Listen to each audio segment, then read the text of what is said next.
Candelaria, Candelaria, Candelaria, vida mía. Candelaria, Candelaria, Candelaria, vida mía. Que quiso ser Alcatraz. Es un libro que me gustaría tenerlo acá, Rafa. Es un libro que apenas estamos estrenando. El lanzamiento del libro lo estamos haciendo aquí, en Cerro Matoso, por una coincidencia, hermosa coincidencia histórica. Salió el libro y ya teníamos programada esta venida a dialogar sobre identidad cultural y a la felicidad de ser lo que uno es en Cerro Matoso, y nos entregaron ejemplares de la editorial, gracias Rafael, nos entregaron ejemplares de la editorial y decidimos traerlos. El libro está allá al final y lo puedo firmar a quien bien lo tenga. Vale el doble en la editorial y las librerías. Hemos traído el libro a muy bajo precio acá para participar de parte de la editorial, el júbilo que siente la editorial Canal 2 de poder estar con ustedes. Mi director ejecutivo es Rafael Orozco, quien ha coordinado toda la parte operativa con nuestra querida doctora Mónica. Estará atento a todo ello. Ha hecho una muy buena producción en torno a la salida del libro, versión que se puede hacer para el próximo trabajo que lanzaremos en Montería próximamente, que se titula David Sánchez Juliao conversa con sus amigos de Montería, en un CD, porque la gente me ha pedido que vuelva a este género que tanto éxito y boom trajo a mi obra, y yo les dije, volveré al género grabado, pero volveré a él con algo diferente. Se encuentra entre nosotros la doctora María Eugenia Aparicio, secretaria de Cultura de Córdoba, quien está organizando para Montería el lanzamiento de este CD. No tenemos un CD por ahí para mostrarlo, siquiera así al aire para que lo conozcan. La Secretaría de Cultura de Córdoba está regalando el CD, porque el autor, hay muy poquitos, el autor regaló a su vez los derechos de autor de la primera edición, para ello, como un intento de devolver al departamento que tanto me ha querido, devolver lo que tanto me ha dado el departamento de Córdoba. Saludo a María Eugenia, saludo a todos mis queridos amigos, a mi sobrino, el doctor René Montoya. Después les explicaré por qué es sobrino mío. Y a Fanny, a Mónica, a Cristóbal, a Simón, a todos los amigos que están tomando cuidado de esta feliz visita a Cerro Matoso. Empecemos con historias, porque las conferencias son regularmente muy aburridas, incluso para mí. Ustedes no saben cómo sufro yo teniendo que ir a las conferencias de mis amigos y colegas escritores. Entonces yo sé que ustedes deben sufrir mucho en las conferencias. Y me alegra la taquilla que la fama de buen conversador hace que yo tenga, porque metodología de la recuperación crítica y la devolución sistemática del conocimiento histórico adquirido por la gente es eso. Ustedes me dan, yo elaboro y se los devuelvo, les agradeciéndoles mucho lo que me han enseñado. Qué sencillo es cuando uno quiere ser sencillo. Una vez, les voy a contar una historia, la primera de esta noche. El escritor Eduardo Galeano, escritor uruguayo, muy conocido, autor de Las Venas Abiertas de América Latina, del libro de los abrazos, de las Memorias del Fuego, mi amigo personal, me contó una historia sobre un niño en Uruguay que no conocía el mar. Un niño de 7 años llegó a Montevideo y lo llevó el papá a la playa para que viera el mar. Quedó tan aterrado el niño con aquella belleza del mar que miró al padre frente a aquella inmensidad azul y le dijo: papá, ayúdame a ver. ¿Cómo sería la impresión del niño que le pidió en ese gesto de ternura al padre que lo ayudara a ver. Esa misma operación ha sucedido con el escritor y su gente. Ustedes me han ayudado a ver. Porque mi oficio como escritor es el de ver, para elaborar y devolverle a ustedes para ayudarles a ver. Y en esa dialéctica vamos perdiendo la ceguera histórica. Las dioptrías de la ceguera histórica se van aminorando hasta que la visión de la realidad nuestra parece que hubiera sido operada con rayos láser y vemos claro quiénes somos. Hoy en día lo vemos claro. Somos ante todo caribes los caribes, antioqueños los antioqueños, bogotanos los bogotanos, pastuzos los pastuzos, santanderianos los santanderianos y llaneros los llaneros. En esta multietnia colombiana, en donde la ignominia de unos medios de comunicación manejados hasta hace 20 años por gente que creía que la verdad estaba fuera de Colombia, nos había metido en la cabeza la falsa idea de que debíamos ser ingleses, americanos, europeos, eurocentristas, que lo único legítimo en el mundo era el mundo europeo, que lo único estéticamente válido era lo que venía del centro cultural del mundo, entre comillas, que era Europa, y que lo de nosotros no valía absolutamente nada. Hasta hace 20 años, ese manejo de esa clase dirigente del país enraizada en los clubes de Bogotá nos enseñó eso, que no podíamos sentirnos orgullosos en Antioquia del bambuco, ni de la bandeja paisa, ni del alpargate, ni del poncho, ni en la costa del bocachico y del mote de queso, ni en Santander de la pipitoria, ni en Pasto del cuy, ni en las razas clases bogotanas del ajiaco, que había que comer comida con nombres que no entendíamos, leer autores que no hablaban de nuestras propias cosas y remitían nuestra producción al plano de un término horrible de costumbrista. Al carajo. ¿Acaso Cervantes escribió sobre las costumbres de Lorica y Shakespeare sobre las costumbres de Cereté? ¿Acaso Don Quijote se lleva a cabo en el desierto de La Guajira o en la Mancha de España? ¿O el Quijote, los personajes del Quijote beben ron Caldas? No, se habla de las costumbres de Dinamarca en Shakespeare, de la Dinamarca de la época de Hamlet, y en Romeo y Julieta de las costumbres de Italia y de los Montescos y Capuletos. Y en el Quijote se habla de las costumbres de la España del siglo de oro. Pero los costumbristas somos nosotros porque hablamos de lo deleznable, de lo que no vale la pena, de lo que no es universal, de lo que hay que despreciar, como esa cosa horrible del bocachico y el mote de queso, que a nadie le gusta. A nadie le gusta, a mí me encanta. ¿Cómo? Y nos fueron desafirmando y nos fueron haciendo sentir acomplejados y nos enseñaron a sufrir, como me enseñaron a sufrir a mí a los 16 años, porque me miraba al espejo y no me parecía a Elvis Presley.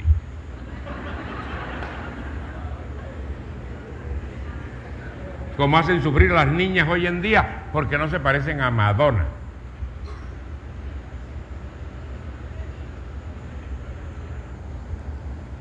Miren, hay una canción que se llama La Llorona, que ustedes han oído, y hay una palabra que ustedes no entienden en La Llorona porque yo no la entendía. Qué lindo huipil llevabas, Llorona, cuando al pasar yo te vi. Huipil, la gente dice, No entiende, la canta. Qué lindo huihui llevabas, llorona. El huipil es el traje de flores hermoso de los mexicanos o de los guatemaltecos que va hasta abajo. Es una especie de manta guajira tejida hermosamente por los guatemaltecos y por la gente del istmo de Tehuantepec y el sur de México. Se llama huipil, que es una palabra de una lengua precolombina. Las aztecas, las mayas y las culturas precolombinas de México se dieron cuenta de que sus mujeres eran desnalgadas y diseñaron un vestido que se llama el huipil, especial para mujeres planas, por delante y por detrás, buenas nadadoras, de esas que nada por delante y nada por detrás. Y el diseño precolombino fue tan sabio que eso es un hermoso vestido. Las indias guajiras son regularmente buenas nadadoras, nada por delante y nada por detrás. También la manta guajira está diseñada para esa cultura. No hay cosa más horrible que una desnalgada descaderada. Pero les hacen poner el descaderado, a pesar de eso. Hay diseños que no nos pertenecen. Por eso yo vivo de guayabera, como un símbolo. Porque es un traje además para caribes barrigones, como yo. Se aviene a mi metabolismo. No niego que peso 90 kilos y que tengo un abdomen que me ha costado mucho dinero. Le he invertido comidas muy finas a eso. Eso no es, la barriga mía no ha salido barata. Comidas en dólares, en francos suizos, en libras esterlinas. Eso es una inversión grande y hay que cuidarla, como toda buena inversión.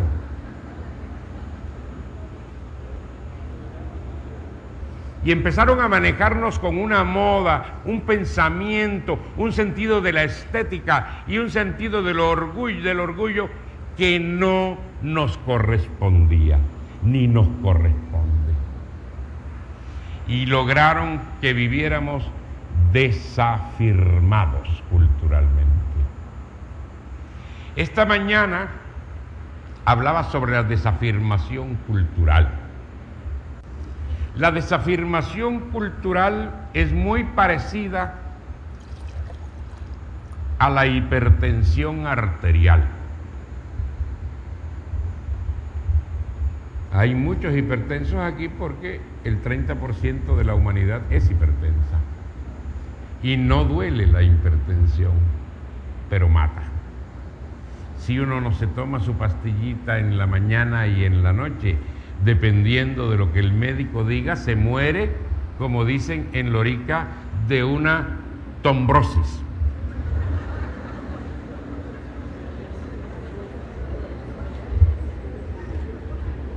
Le da una trombrosis en la noche, dicen en Lorica, y se muere. Lo mismo sucede con la identidad cultural. Uno sufre mucho siendo lo que no es, pero no se da cuenta de que está sufriendo. Miren, no hay cosa más horrible que un costeño acachacao o que un cachaco acosteñao. Se sufre mucho. Un antioqueño dándose las de bogotano se enreda hablando. Un bogotano dándose las de costeño lo embarra, como ven ustedes, hablan como venezolanos en la costeña y el cachaco. Y ellos están convencidos de que aquí hablamos así, y aquí no hablamos así, nuestro acento es distinto. La desafirmación cultural mata, la desafirmación cultural cuesta la vida, es un impedimento para la felicidad. Uno solo puede ser feliz siendo lo que uno es, pero no debemos seguir la corriente, por tanto, de la gente que intenta hacernos lo que no somos.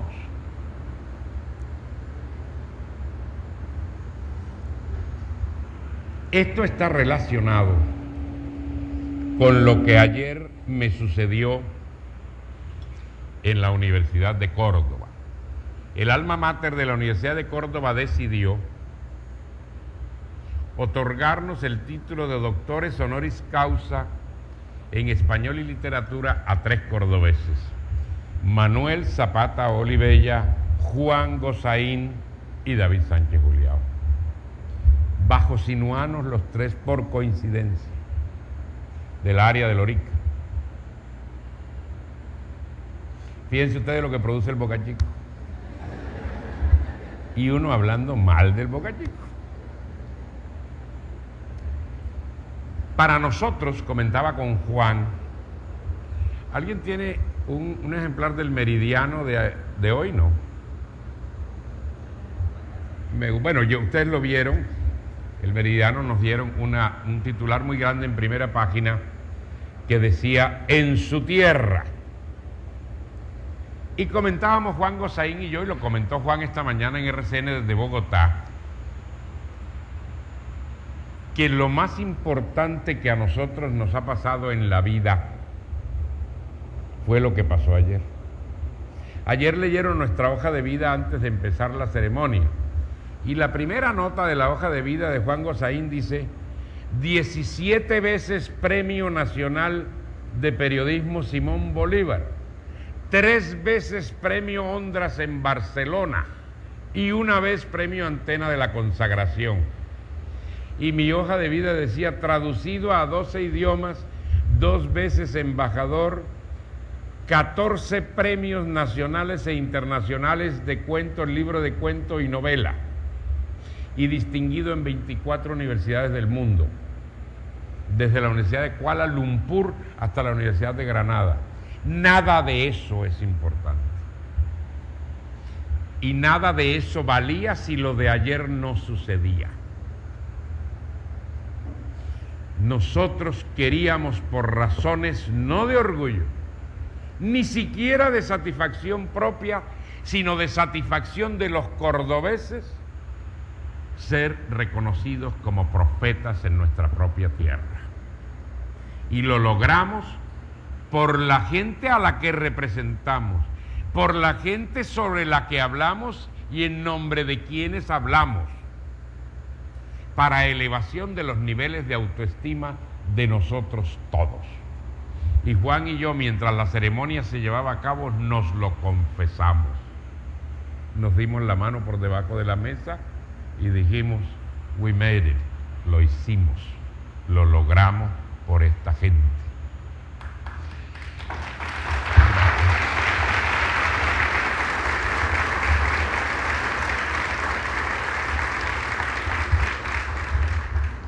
Y yo decía que tenía que cambiar el nombre de mi ensayo, libro de cuentos, con el que había recibido el título de sociólogo en la Universidad Simón Bolívar. Me permitió ser escrito un libro de cuentos para el título que se llamaba Nadie es profeta en Lorica. Me va a tocar cambiar ese título. Lorica para mí es una metáfora. Y me va a tocar leerles a ustedes un cuento que forma parte de este libro, un cuento pequeño, muy corto, de 10 líneas, que se titula casualmente Nadie es profeta.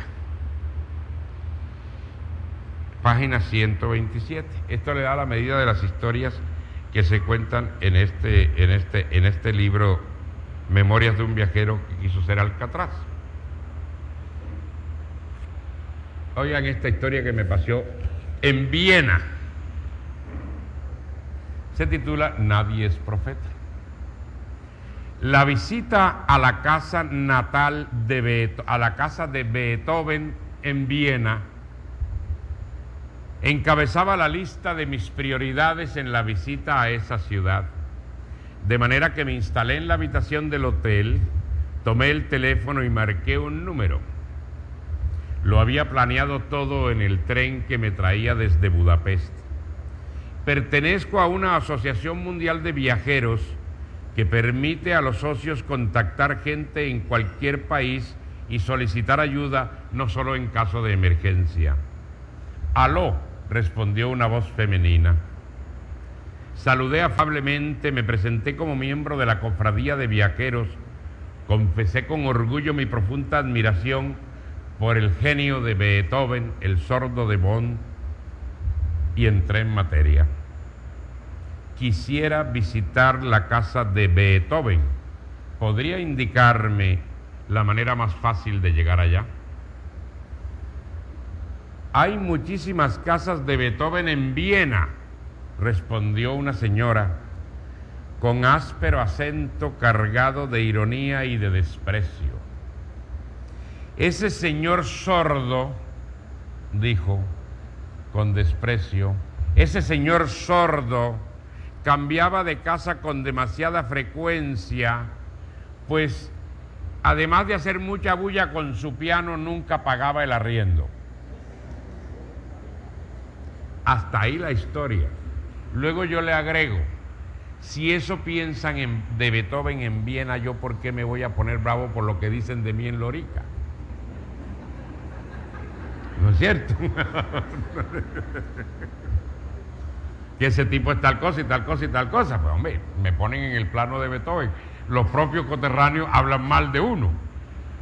Pero después del acto de ayer, esto se pone, queridos amigos, color de hormiga y adquiere una nueva dimensión y desde luego una nueva responsabilidad. Esta es una tarea de 20 años, no solo de Juan y mía y de Manuel Zapata Olivella, sino de toda una pléyade de gentes de este departamento que ha trabajado insistiendo en que lo nuestro vale desde el principio y en que la única manera de matar todas las enfermedades es afirmándose culturalmente en la valía de lo propio y proyectándose a partir de ahí. Encabezado todo desde luego por el gran maestro García Márquez, quien escribió, siendo hoy el escritor vivo más importante del mundo, escribió una obra no sobre Europa ni sobre los Estados Unidos, sino una obra sobre los aconteceres en un pueblito anónimo llamado Macondo, construido en fantasía sobre las bases de Aracataca. Y por Manuel Zapata Olivella, que empezó a escribir sobre Lorica, y por Juan Gozaín, quien todos los días insistió sobre San Bernardo del Viento y empezó trabajando en El Espectador, escribiendo como administrador de una arrocera de la familia en San Bernardo del Viento, escribiendo de ahí al Espectador una cosa que se llamaba Carta de San Bernardo del Viento, y algunos de ustedes la recordarán.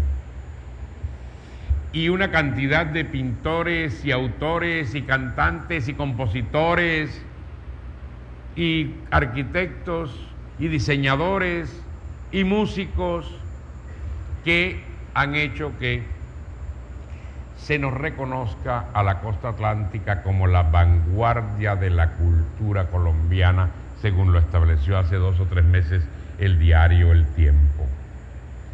Y el problema fue que nos afirmamos siendo lo que éramos. Y hoy, aquellos morenitos despreciados, como nos llamaban, aquellos perezosos, aquellos brutos, aquellos flojos, aquellos buenos para nada, nos hemos convertido en la vanguardia cultural del país inesperadamente, porque nos afirmamos y empezamos a esgrimir la tesis de que la única manera de reconocer la colombianidad es si todas las porciones culturales del país, de este ajedrez geográfico, nos afirmamos desde nuestra posición y dialogamos en función de lo que somos. No estamos sosteniendo de que los costeños somos el non plus ultra, estamos apenas resucitando de la ignominia y del desprecio en que nos tenían, pero llamamos a los llaneros a que sean llaneros, los bogotanos a que sean bogotanos, los antioqueños a que sean antioqueños, los paisas a que sean paisas, los chocuanos a que sean chocuanos, y nos entendamos desde la propia perspectiva. Desde mi costeñidad me comunico con la bogotanidad. y dialogamos, como han hecho los españoles con sus nacionalidades. Pero por favor no traten desde Bogotá en convertirnos en imagen y semejanza del Jockey Club, porque es que físicamente no damos para eso, ni tampoco podemos hablar de ala, porque no nos sale bien. Déjennos ser lo que somos, y con los socios del Jockey dialogamos de ala a ajá cuadro, y ahí nos entendemos, ¿no? Él me dice, ¿qué hubo ala? Y yo le digo, ajá cuadro, y ahí vamos, entendiéndolo. Y cuando el antioqueño vea, ¿qué más? Y yo le digo, no, nada más. Y ahí vamos creando este país que se desafirma culturalmente.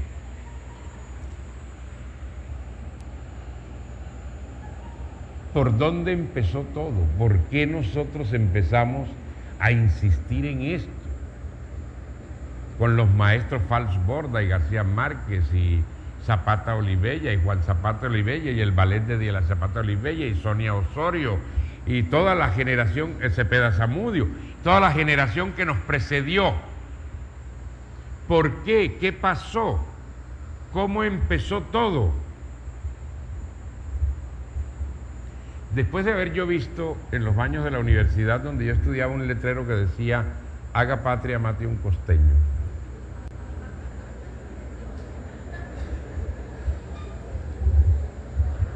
Empecé a pensar que,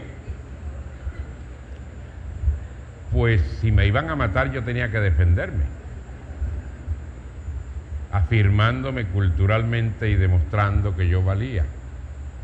Con esas balas de flor había que defenderse y había que demostrar que las cosas que nos gustaban valían la pena. Esta mañana empezamos a reírnos a partir de esta meditación. El público era distinto, eran muchachos estudiantes y muchos profesores, pero muchos estudiantes, y empezamos por los cuentos en los que ahora entro. Resulta que había un excelente contador de historias en Montería, fallecido lamentablemente, que se llamaba Pito Taboada, José María Taboada de Viver. ¿Tú lo conociste, María Eugenia? ¿Ustedes lo conocieron? Y Pito contaba un cuento, y él no sabía que ese cuento que él contaba como chiste definía el fenómeno que ha pasado con todos nosotros, los cultores de la costa de las artes y las letras. Es que ya el fenómeno está muy grande, esto está muy crecido, ¿no? La semana pasada, el mes pasado nada más, nos tomamos Milán con la moda, donde nadie había podido llegar, y de pronto Silvia sale de Barranquilla y se toma eso, y recibimos un Grammy con sombrero volteado con un muchacho Villamizar de Montería que nadie se había ganado, y Shakira definitivamente entra a alternar con Madonna. Es decir, esas vainas son cosas muy grandes. Por eso yo sostengo que si Montoya fuera de Lorica ya había ganado la Fórmula 1.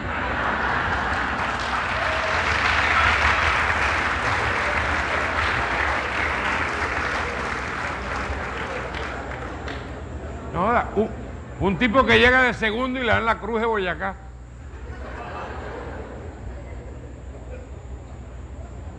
Y al crack del béisbol nuestro en las grandes ligas, que se llama Rentería, no le han dado la cruz porque Rentería es negro.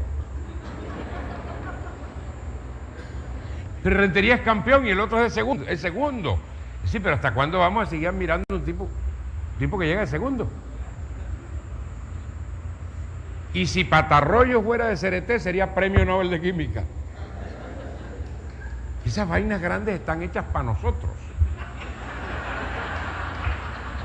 Los Grammy, los Nobel, Carlos Vive, la vaina. Es decir, es que ya que Paloma San Basilio llame a Escalona, a Bogotá, que es vecino mío, Rafael, que vive en el mismo edificio mío. Dice, mira, qué lío, me llamó Paloma San Basilio para que le compusiera un vallenato. Y digo, Rafa, apuesto que jamás llamó a Garzón y Collazo.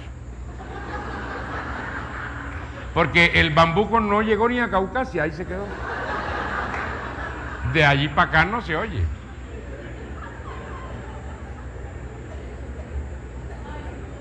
Estas cosas grandes,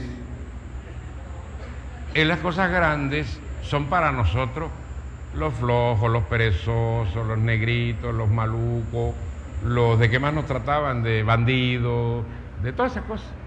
Y entonces aquí, ¿qué pasó? Y entonces resulta que estos son los que de pronto hacen estas cosas. ¿Cómo es eso? ¿Eso qué explicación tiene? ¿Cómo es ese cuento? Pito Taboada contaba este cuento, tratando de explicar el fenómeno de la afirmación cultural. Decía Pito, había una vez un negro chiquito. Yo suelo no usar la palabra negrito porque es despectivo, como no uso jamás la palabra sirvienta ni muchacha de la casa. Siempre digo la señora que nos ayuda en la casa. Y siempre digo un negro pequeño. Los negros son negros, los blancos son blancos y los chinos son chinos. No somos ni blanquitos, ni chinitos, ni negritos. Somos lo que somos. Hay negros grandes y pequeños. Este era un negro pequeño. Se estaba mirando al espejo y peinándose frente al espejo y decía, ay, yo soy negro, pero yo soy chévere.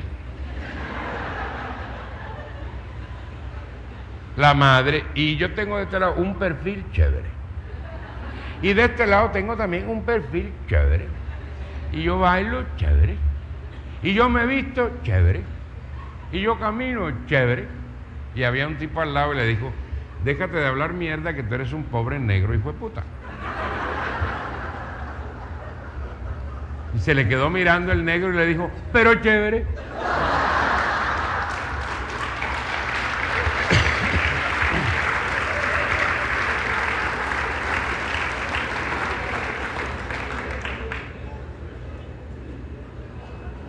Yo agarré la historia,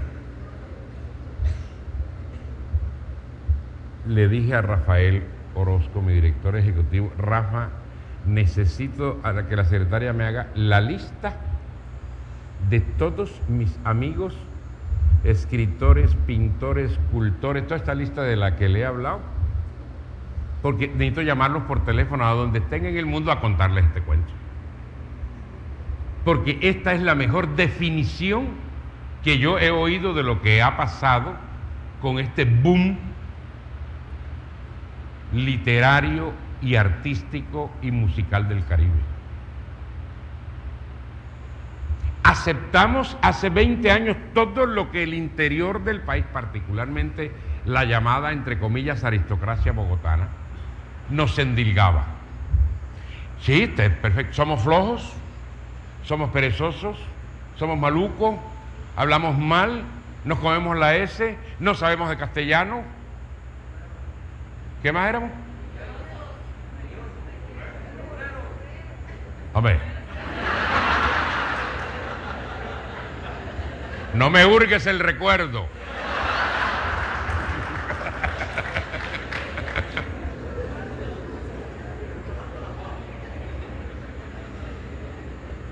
Somos todo eso. Carajo, pero somos chéveres. Y a partir de ahí vamos a construir todo. Y vamos a hablar de Lorica, y de San Bernardo, y de Barranquilla, y de Aracataca. Y a partir del vallenato vamos a tomarnos el mundo y a llenar las plazas del mundo. Y a partir de la gota de sangre árabe que tenemos, vamos a construir el fenómeno Shakira, moviendo las caderas. Porque somos una tetraetnia, blanco, indio, negro y árabe. Si no, no estaría aquí Alberto Nader. Mi amigo querido, que lo quiero a pesar de ser turco, primo de don Abraham Alumor, y a partir de ahí vamos a construir todos los fenómenos sin negar lo que somos. Y esto ha sido una tarea de 20 años y miren ustedes los logros en apenas 20 años, porque aceptamos que éramos negritos, malucos, flojos, perezosos, pero éramos chéveres. Y jamás negamos, ni en la obra ni en la pintura, Obregón no pinta sino barracudas, y los colores del trópico, y Grau no pinta sino señoras de Cartagena, y Carlos Vives no canta en inglés, sino La Gota Fría, incluso resucitando cosas perdidas y despreciadas. Y a partir de ahí todos los canos y todos los santos de este país y la aristocracia se fue para Valledupar a ver aquel fenómeno, y Daniel Samper terminó escribiendo de vallenatos y el país vallenatizado, etcétera. Y ello tiene que suceder con el porro. No sé qué ha sucedido, pero hay que hacer algo a ese nivel. Y me duele profundamente que eso no haya sucedido en Córdoba. Porque Córdoba, en medio de ese boom de la afirmación, es el territorio que más talento produce por kilómetro cuadrado. En el solo eje Montería-Lorica han nacido Francisco Sumaqué, José Manuel Vergara Contreras, José Luis Garcés González, Raúl Gómez Hattin, Manuel Zapata Olivella, Juan Zapata Olivella, Delia Zapata Olivella, David Sánchez Julián y Juan Gozaín, en 60 kilómetros. Cada 3 kilómetros se produce un fenómeno de esto. ¿Entonces qué pasa ahí? Y en la mitad del camino queda San Pelayo y no ha pasado nada con San Pelayo. Y el porro no ha logrado trascender las fronteras. Eso me huele a egoísmo en la junta directiva del festival. Algo pasa ahí, en malos manejos, no económicos, no, en mal manejo de las relaciones con el país y con la gente, cosa en la que la gente del Festival Vallenato es maestra. Para ponerles un ejemplo, ninguna de estas personas que les he mencionado ha sido jamás invitado al Festival del Porro. Nunca, jamás. Ni Juan, ni Manuel, ni yo, ni nadie. Y la gente del Festival del Porro nos ve en los aeropuertos y no nos saluda. Chicos, vamos a invitar a esos tipos, después nos quitan el festival y lo cogen para ellos. Porque ustedes no han visto que la gente en el Sinú saluda mirando para abajo. Y es lo que se llama enjoscado. La gente aquí es enjoscada y eso hay que... Uno tiene que enderezarse y mirar el mundo con otra visión. Pero algo ha pasado allí en San Pelayo, porque no puede ser que todos estos fenómenos se estén sucediendo en el mundo vallenato y en el mundo del porro no esté sucediendo. ¿Qué pasa? Hay que diagnosticar eso. Y eso nos corresponde a los cordobeses. Pero de resto, en esta tierra, con estos ejes que producen tanto talento por kilómetro cuadrado, todos hablamos de nuestras propias cosas, todos exaltamos nuestras propias cosas. Yo les quiero contar a ustedes una serie de 3 o 4 historias con las que nos reímos mucho esta mañana. Uno de los componentes de nuestra sangre, que María Eugenia Aparicio, la secretaria de Cultura de Córdoba, me pidió que contara. Yamil Hattin es un muy querido amigo de Lorica, de quien se cuenta la siguiente historia cuando era muchacho. Los teatros de la costa están divididos en 2, eran teatros al aire libre y se dividían entre luneta y galería. Y había una baranda que dividía luneta de galería. La gente que tenía para pagar una buena entrada iba a luneta y la otra gente iba a galería, pero como esta es una sociedad racista, en donde regularmente en esos pueblos los blancos son los ricos y los negros son los pobres, porque además la división económica es tajante y la división social y la división étnica.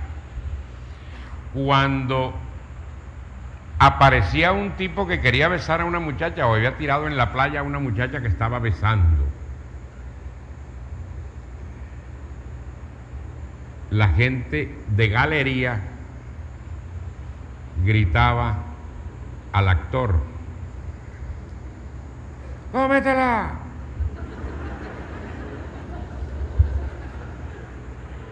Y el tipo llegaba un momento en que le decía a la muchacha en la pantalla, le decía: no, yo no puedo hacer eso contigo. Y se retiraba. Entonces la gente le gritaba, ¡marica!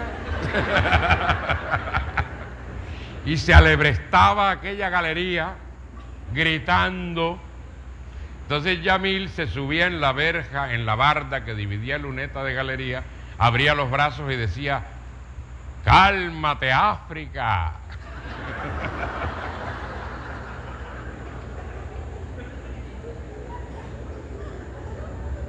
Ese era el primer cuento. Yo voy a empezar a contarles unas anécdotas y luego sacamos la conclusión y la conectamos con el problema de la identidad cultural y la desafirmación. Hoy en día, esta mañana, las niñas, firmamos libros aquí como hora y media, y las niñas hacían una cola que llegaba a la puerta, las niñas de los colegios, muchas de ellas me abrazaban y lloraban de la emoción, las estudiantes de español y literatura, etcétera, cosa que no sucedía. Pero les voy a contar lo que me pasó en Montería ayer con una señora ya mayor de las viejas generaciones, como pensaban la gente antes de todas estos orgullos por nuestras propias cosas. Las tarjetas débito tienen el problema de que uno las usa, como yo viajo tanto, las uso, no quiero viajar con efectivo, se carraspela la banda y no funciona. Entonces me quedé sin plata en Montería, no tenía ni para coger el taxi para ir a recibir el honoris causa. Y le dije a un amigo, préstame plata, y el amigo me dio un cheque. Y fui a cambiar un cheque de 100,000 pesos al banco. Imagínense, lunes 10 de la mañana después de Semana Santa. Eso estaba así. Pero los bancos aquí son muy chéveres, que son un ejemplo para los bancos del mundo. Los bancos de acá, en los bancos de acá la gente no hace cola, sino que llega y dice, ajá, cuadro, ¿qué hubo, amigo? Y tal, y se pone a hablar con la gente y coge el cheque y lo mete a la ventanilla y se va a conversar en una esquina del banco con el amigo. ¿Qué más ha habido? ¿Cómo pasaste la Semana Santa? No sé qué. Entonces el cajero va llamando, Pedro Pérez, y tú no vayas a buscar la plata. Juan Benítez, va uno a buscar la plata. Imagínense, meto yo ese cheque y me puse a mirar a la gente, hablé, me encontré un amigo en la esquina del banco, me puse a hablar con él, y esa cosa así, y grita el cajero, David Sánchez Juliao. Donde yo estoy, yo me puse colorado, porque yo manejo bien la cosa en público, pero esas cosas me agarró de sorpresa. Entonces yo todo humildito iba, todo colorado, como un tomate, como un cachaco para la playa. Iba yo así colorado como tomate, a buscar mi chequecito, y me pagó el tipo, y la gente se enteró de todo, de quién era el cheque, por cuánto era, todo. Es un lugar que la gente se entera de todo. Entonces me agarraba billetes de 10 y decía 1, 2, 3, 4, 5, 6, 7, 8, 9, 10, 100,000 pesos. Todo el mundo se enteraba de quién era el cheque, cuánto era el cheque. Y le dije a mi amigo, te salvaste de darme un cheque chimbo, porque se hubiera enterado todo Montería.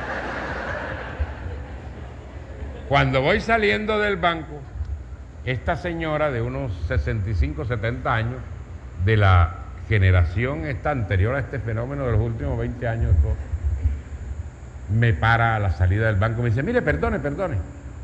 Digo, diga, señora. Y me dice, ¿usted es David Sánchez Juliao?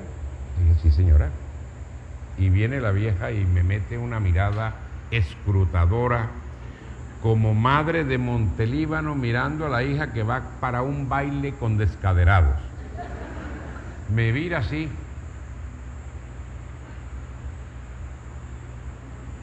¿Usted es David Sánchez Juliao? Sí, señora. Y otra vez. Digo, sí, señora, yo soy. Y me dice, ¿y esa es toda la bulla?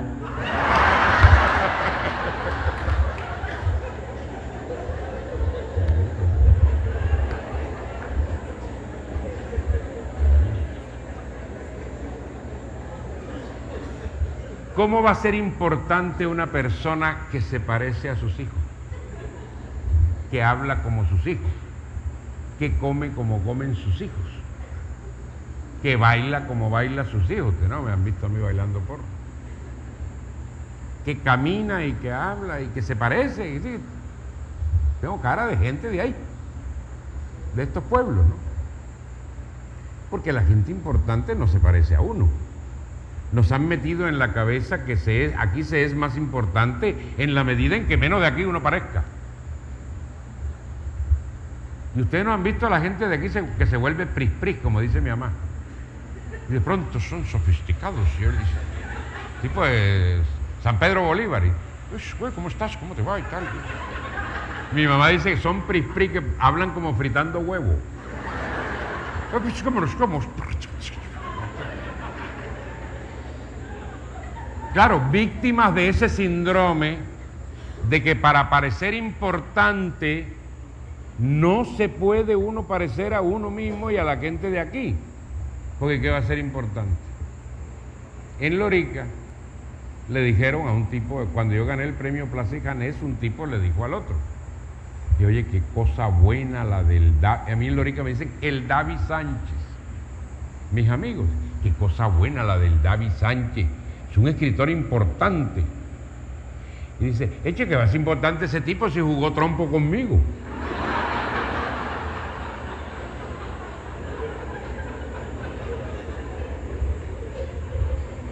La condena fue haber jugado trompo con ese tipo. ¿Sí? Yo no he debido haber jugado trompo con ese tipo. Pero fíjense ustedes hasta dónde llega el complejo. En Barranquilla, oye, me llama un amigo. Me dice, David, si hicieras lo que me ha pasado. Ayer tú estuviste por la heladería americana en la 72 con 46, 43. Y le dije, de un barranquillero por ahí. Frosomal. El Frosomal. Yo voy a la heladería americana a tomar el Frosomal. Y me dice, ¿tú estuviste ayer allá? Le dije, sí. Me dice, ¿cómo te parece que estaba yo con un tipo en la otra esquina? En la esquina opuesta, en la misma 43, y yo te vi de lejos, y ¿sabes el comentario que hice yo? Le dije, mira, David Sánchez Juliao, muy buen escritor. Y dice el otro, eche que va a escribir bien ese man si come coca. Tipo me había visto comiendo coca. Y yo sé de coca. Yo soy un tipo que detecta con la vista cuando va el pelado por la calle con la tártara. Yo le meto el ojo a la coca y yo sé si es afrecho y coca de negocio, como dice mi mamá. De viejas que rayan, hacen arroz con coco todos los días, van guardando el afrecho en la nevera. Compran una panela, la revuelven y hacen coca, y eso no sabe a nada. Coca buena la que le dejan la esencia del coco. Yo tenía una tía que le dejaba la esencia del coco y le echaba la primera y la segunda leche de otro coco. Eso sí es coca. Uno hace, se llamaba en Lorica coca primetime. Era coca prime time. Pero le decían coca primetime. Decía, oye, dame una primetime ahí.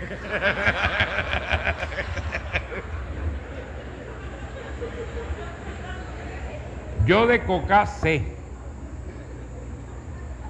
Pero fíjense ustedes, el problema. Eso para este tipo era maléfico, porque yo no podía escribir bien porque me gustaba la coca. Así que va a escribir bien un tipo que le gusta la coca.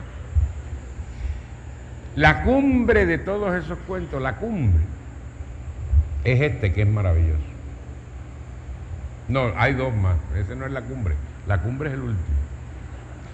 Yo tengo unos amigos en Barranquilla que son muy queridos. Los García Parra, suena santanderiano, pero no son de ahí, son de Sincelejo. Y tienen una casa en Barranquilla grande, bonita. Y de esas cosas de lisura que llaman acá, yo llego a la casa y como son mis amigos, voy entrando, voy pidiendo tinto y voy ordenándole a la gorda, que es la señora que ayuda en la cocina, gorda, quiero mote de queso hoy. Y yo soy un perito también en mote de queso, porque yo como el sabanero que es con bleo de chupa, ustedes saben, ¿no? Con bleo de chupa, que aquí en el Sinú no se come con bleo de chupa. Y en Corozal, el mote corozalero es con tomate. Una ocurrencia, dice mi mamá, porque mote con tomate no es mote. Pero el mote con tajada de berenjena frita, ese sí es bueno. Yo sé de eso, ¿me entiendes, Ala? Yo sé de mote. Y mando a hacer mi mote y le digo, y me dice, don David, hay bleo que traje de Tolu Viejo. Digo, maravilloso, ponle bleo y hazme una simbiosis de Corozal y Cincelejo pasando por Morroy, ponle tomate. Y ordeno el mote así. Yo soy perito también en mote de queso. Oigan esto, y había venido una tía casualmente de Morroa. Y las tías son muy celosas, una señora ya mayor, porque las tías lo primero que comentan es llaman a la gorda de la cocina, gorda, ven acá. Y llegó la gorda y le dice la tía, ¿y este liso quién es? ¿Cómo es que va llegando aquí y va ordenando mote de queso? Y tú le vas a dar el bleo que trajeron de Tolu Viejo a ese tipo, a un extraño. Y regañó a la gorda. Esa lisura de venir aquí, lo he visto tomando tinto. Y le digo yo, gorda, después del mote me alistas la cama del cuarto de huésped y me prende el aire acondicionado. Casi le da un ataque a la tía, ¿eh? Esa lisura de tipo que viene a ordenar aquí así. Entonces las tías tienen una manera muy sutil de averiguar, ¿no? Con calma, le van sacando a uno las cosas. Entonces se sentó conmigo en un mecedor y preguntó muy morroanamente, mijito, ven acá, mijito, ¿tú cómo te llamas? No, ¿tú de dónde eres? Le dije yo, de Lorica. Ah, ¿y cómo te llamas? David. ¿Y tú conoces a Lisandrito Herrera, que es de Morroa, que vive allá en Lorica? Digo, claro, Lisandrito, papá de Alfonsito. Ya Lisandrito murió y el papá de Alfonsito, compañero mío de infancia con todos mis amigos. Y a Federico Salcedo, que es de Morroa y vive en Lorica. También Federico, que era gerente de Coltequer, claro, amigo de mi papá.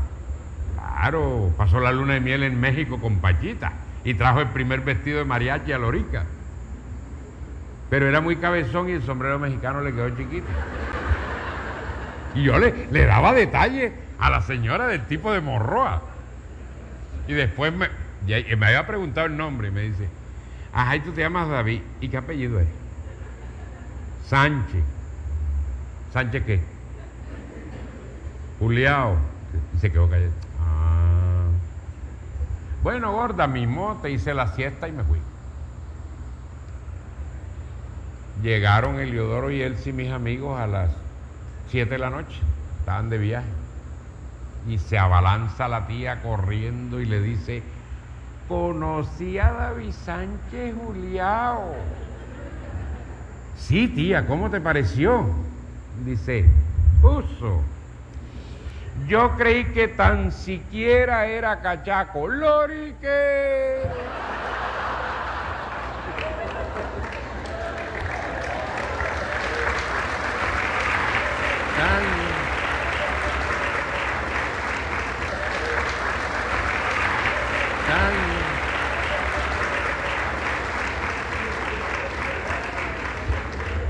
Tanta bulla para hacer loriqués.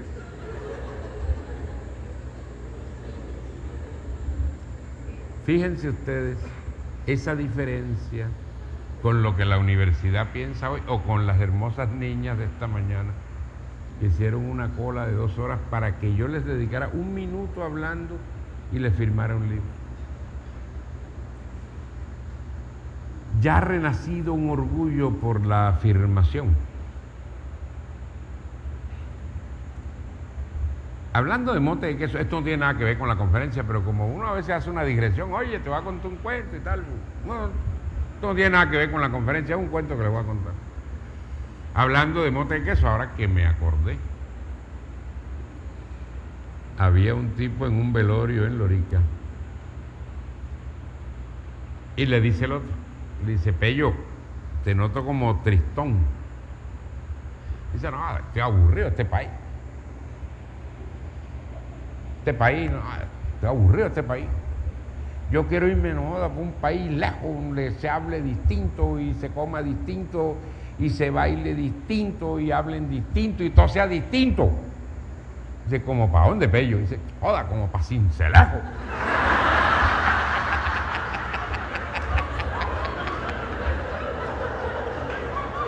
Ahora.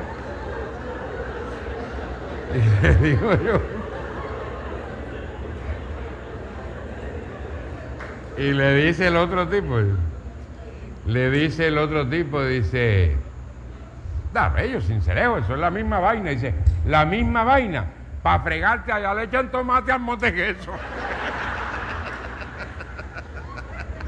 Es distinto, una cosa se come distinto, le echan tomate al mote queso. Y el porro es más lento, y bailan paso largo, eso es una diferencia enorme. La otra historia de la afirmación, es que fíjense ustedes que esta es bien simpática. Venía yo en el avión, un día para Montería. Vengo a visitar a mi mamá que vive en Montería, y una hermana, y mi sobrina, y mi tierra, y a respirar mi tierra. Y encuentro un tipo leyendo un libro mío al lado mío en el avión. Entonces, claro, yo, muy interesado, yo lo veía concentrado en la lectura y yo estudiándole la cara a ver qué hacía en qué página, porque yo sabía qué página era que estaba diciendo yo ahí en esa página, y chequeando al tipo, y el tipo agarra el libro y me dice, gran escritor. Y entonces le dije yo, ese tipo no me gusta. Entonces me dice, no. Ese tipo es bueno, es buen escritor. Y dije, no me gusta, es decir, a mí la prosa de él además es antipático. A mí me han contado cosas de ese tipo que no me gustan. Y además yo me puse el otro día a leer un artículo ahí, a mí no me agarra. Y no me gusta, es antipático. Entonces me dice el tipo, bueno, vamos a poder seguir conversando sobre el libro y sobre Sánchez Julião, pero el tipo diciendo, pero vamos primero a establecer unas líneas de respeto, porque ese tipo es mi amigo íntimo.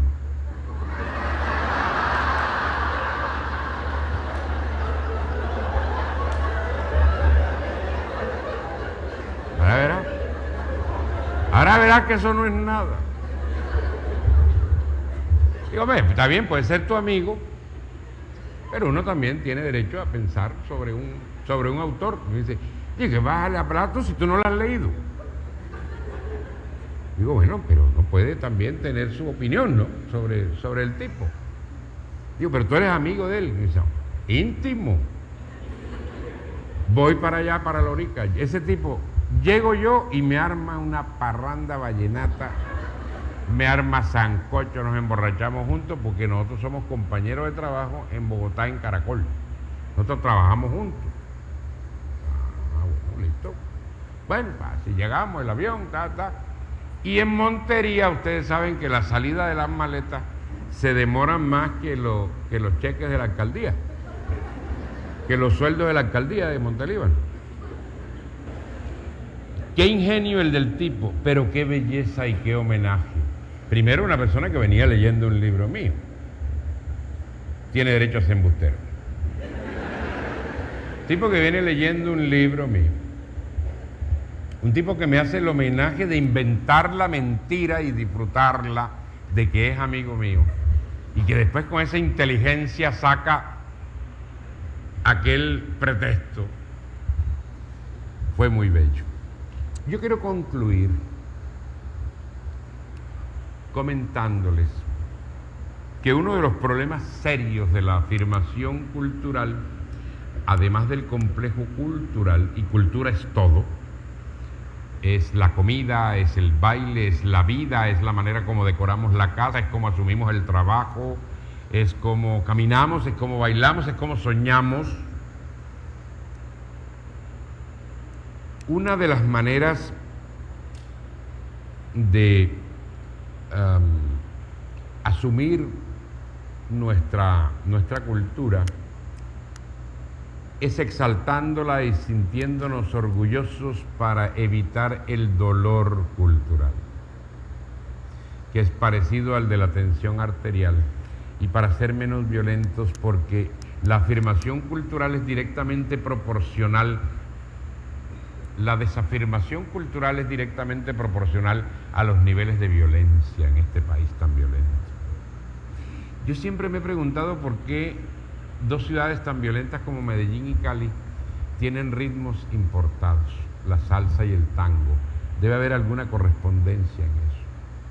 También me he preguntado cómo es posible que Barranquilla sea una ciudad con vocación tan pacífica, pero con carnaval al mismo tiempo, y que los barranquilleros puedan divertirse 5 días emborrachándose y al final de carnaval no haya muertos, sino 3 estrellados y 2 escalabrados, después de 5 días de parranda, y el día que le ganamos a Argentina 5-1, cada gol nos costó 15 muertos.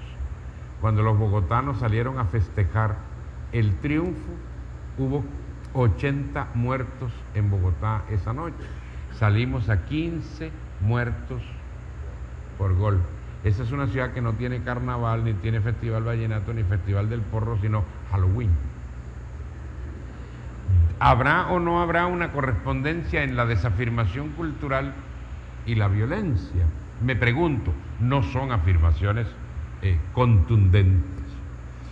Y si algo podemos contribuir, si en algo podemos contribuir para que este país sea menos violento cada día, es en la afirmación cultural y el orgullo por lo que somos. Finalmente quiero contarles que, fundamentándome en el cuento del negro pequeño que decía que era lo que era, pero era chévere, quiero decirles que para el resto del mundo, todo aquel que no sea completamente blanco es negro. Eso de creer que porque somos unos más blanquitos y otros menos oscuritos, los que son más blanquitos son más blanquitos que los oscuritos, les pido que vayan a Londres y hagan cola con pasaporte colombiano en inmigración para que vean cómo nos tratan por igual. Hay que salir del país, y muchos de ustedes han salido del país y se dan cuenta de que aquello es mentira, porque el mestizaje y la pigmentación nada tienen que ver con el alma. Nosotros somos negros e indios por los pulmones. Si no nos gustaba el huevo de iguana, ni el bollo de Mocarí, ni el casabe de Ciénaga de Oro, ni el diabolín de Purísima, ni el mote de queso, el nacional y el extranjero de allá de Corozal, que lo hacen con tomate. Si no fuésemos negros por los pulmones, no bailásemos la cumbia, no vibrásemos con la niña Irene, no nos gustaba el pegao y el cucayo. La sola palabra cucayo significa en suajili quemado. Esa es una palabra africana. Si no fuésemos mestizos por los pulmones, Helmut Bellingroth, que tiene apellidos alemanes y que tiene pinta total de alemán, nuestro campeón de tiro, no bailaría también la cumbia como lo baila, si no tiene ningún tipo de sangre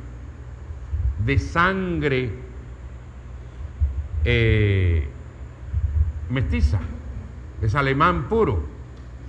De tal manera que el mestizaje es un problema de pulmones, la negritud es un problema de pulmones.